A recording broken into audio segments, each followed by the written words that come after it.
je te dis que le cardio peut même t'aider à gagner de la masse musculaire. Est-ce que tu me crois? Tu crois encore que le cardio fait perdre de la masse musculaire? Puis si je te dis que le cardio peut même t'aider à gagner de la masse musculaire, est-ce que tu me crois? Beaucoup de gens, dans le temps, avaient comme fausse croyance que faire du cardio allait nuire à leur gain.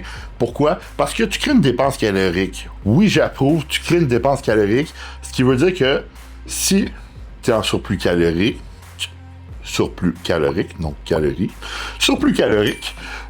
puis tu fais du cardio, ça se peut que ça te crée un déficit calorique, ce qui veut dire que tu vas manger plus. Ben, c'est prouvé que c'est mieux de dépenser plus d'énergie et de manger plus pour compenser, et tu vas avoir des meilleurs gains. Premièrement. Par la suite, OK, on démystifie le cardio. Est-ce que c'est catabolique? Oui. Mais le catabolisme, c'est vraiment de quoi de vague. Le catabolisme veut dire que tu dégrades, tu déconstruis. Exemple, quand tu es en déficit calorique, tu es en état catabolique. Ce qui veut dire que tu dégrades. Tu dégrades du gras, puis tu peux dégrader du muscle.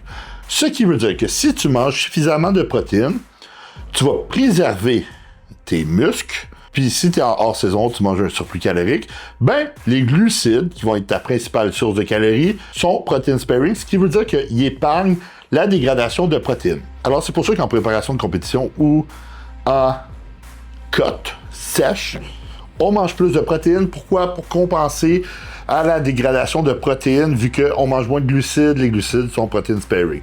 Là, je rentre dans des détails, mais on va parler plus du cardio. Par la suite, le cardio, qu'est-ce que ça va faire? Premièrement, le cardio va augmenter ton VO2 max, ce qui veut dire ton oxygénation sanguine, tu auras une meilleure respiration.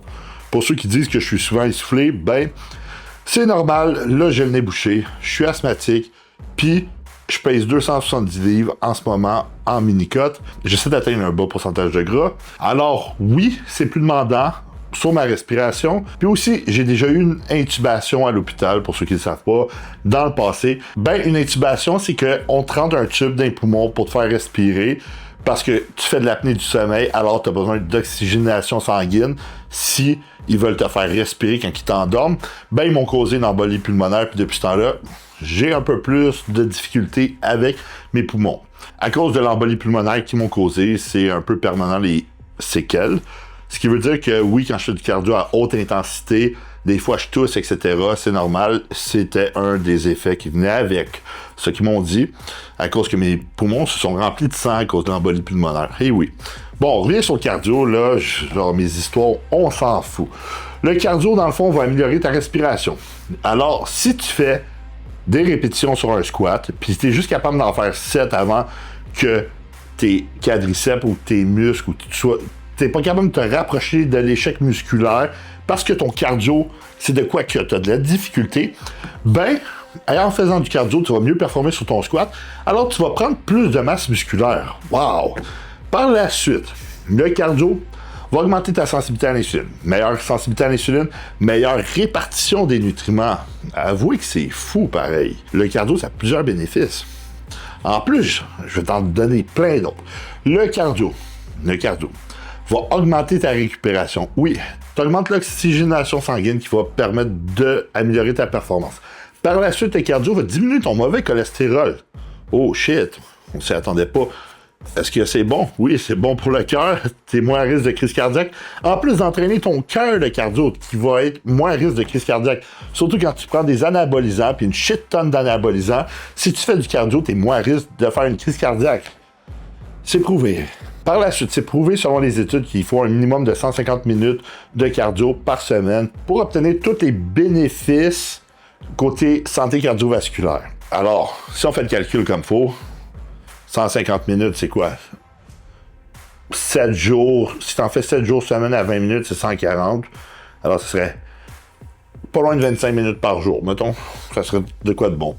Alors, moi, ce que j'aime faire, c'est parce que si je fais du cardio 5 fois semaine, des fois, j'aime le reporter tout le temps demain. Je le fais tous les jours, puis c'est fait, c'est fait. Le cardio, qu'est-ce qu'il va faire aussi? Il va t'apporter un sentiment de bien-être. Honnêtement, quand tu fais du cardio, tu te sens bien après. En plus que le cardio va éliminer ta rétention d'eau, activer ton métabolisme, il y a plein de bénéfices. En plus de tout ça, selon les études, c'est prouvé qu'il y avait 2 groupes.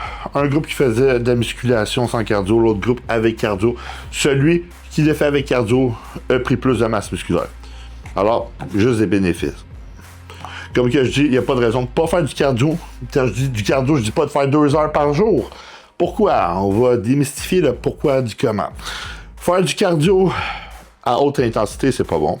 Pourquoi? Ça affecte trop ton système nerveux. Ce qui veut dire que tu vas moins bien performer. Ça affecte trop ta récupération. Tu vas moins bien performer. Alors là, tu vas avoir des dangers sur ta dégradation de masse musculaire ou tu vas avoir de la difficulté à prendre de la masse musculaire.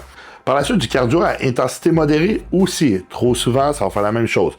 Alors, quelle est la meilleure forme de cardio? Du lisse cardio aussi. C'est du low intensity steady state cardio. Ça veut dire que c'est du cardio de niveau 2. Alors, battement cardiaque entre 120, 130, jusqu'à 135, 140, c'est passable. T'sais, ce qui veut dire, mets-toi pas une inclinaison de 15% sur ton tapis en faisant 3000 à l'heure ou 4,8 km/h pendant une demi-heure parce que ça se peut que tes muscles travaillent beaucoup, que ton cœur aussi, puis que tes performances diminuent.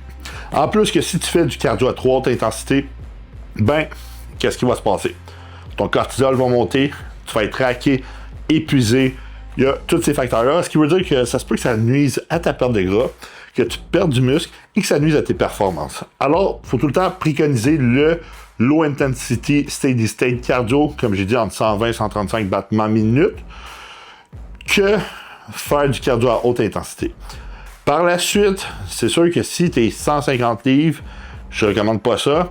Dans mon poids, des steps, non-exercise activity thermogénique, va être considéré un peu comme une forme de cardio. C'est du cardio de niveau 1, mais tu sais, moi, quand je marche super rapidement, ben mon battement de cœur peut monter assez vite. Pourquoi? Parce que j'ai beaucoup de muscles, plus de vaisseaux sanguins. Mon cœur doit pomper le sang pour oxygéner toutes mes cellules sanguines. Alors, c'est sûr que ça aussi, pour la respiration, c'est plus demandant parce que tu dois envoyer de l'oxygénation dans tous tes muscles vu que tu as beaucoup de muscles, OK? Alors, c'est sûr que ça peut être un peu comme du cardio, mais du cardio va être plus bénéfique à long terme, à moyen terme, puis à court terme. Alors, faites tout le temps du cardio. Par la suite, faisant pas trop, 1 heure de cardio, 2 heures de cardio, 3 heures de cardio, 1 heure et demie. Je vois des affaires, des fois que je me dis, wow, ça n'a pas de sens. Vous êtes vraiment, comment je pourrais dire? Tu sais, c'est une maladie, genre, tu fais plus de cardio parce que tu as triché, alors, puis là, tu triches, fait que tu fais plus de cardio. Tu sais, honnêtement, il faut arrêter de faire ça. Si tu triches, fais pas plus de cardio.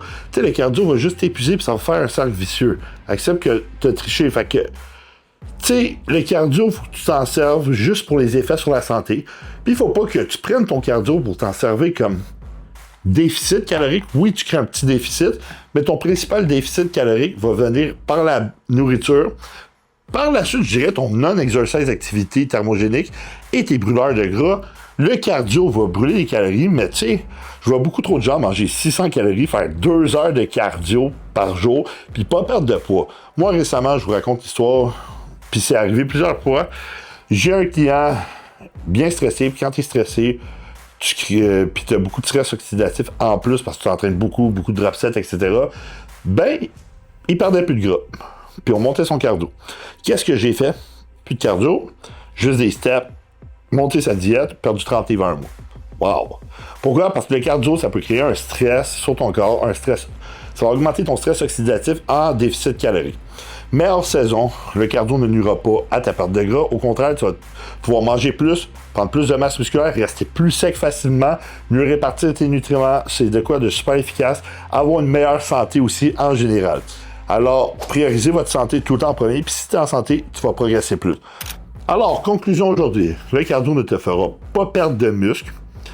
C'est même bénéfique, en moins que tu en fasses trop, que tu sois trop intense, comme ceux qui font des milliers de drop sets, répétitions partielles, rest pause, puis ils progressent pas au gym, parce qu'ils font tellement de techniques d'intensification que là, ça sert à rien.